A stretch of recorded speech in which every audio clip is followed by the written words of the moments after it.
Sejak keputusan pemerintah menaikkan harga BBM, bantuan beras terhadap masyarakat yang terdampak telah disalurkan oleh Polres Oku sebanyak lebih kurang 1 ton.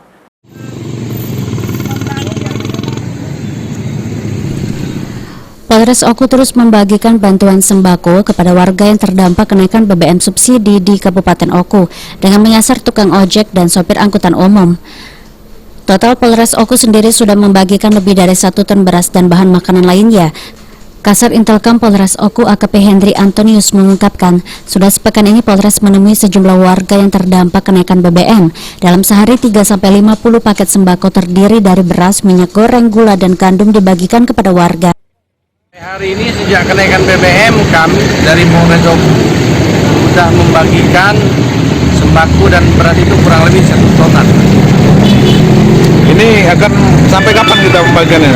Alhamdulillah, kami akan terus melanjutkan kegiatan ini sampai masyarakat betul-betul merasakan bahwa kepedulian Polri terhadap masyarakat begitu. Sementara itu Yandri, salah satu tukang ojek mengaku saat ini pihaknya belum berani menaikkan tarif ongkos ojek pangkalan meskipun harga BBM sudah sepekan naik. Penyebabnya karena kondisi saat ini penumpang ojek masih sepi sehingga dengan menaikkan tarif akan menyulitkan mereka untuk mendapatkan penumpang. Perekonomian masyarakat. Kenaikan BBM terdampak tidak, Pak? Terdampak juga, Pak. Tapi ya namanya kita ini kita rakyat biasa kan. Mungkin ucapan Pak untuk Polres Oku, Pak. Selamat Polres Oku telah membagi sembako untuk rakyat miskin ya.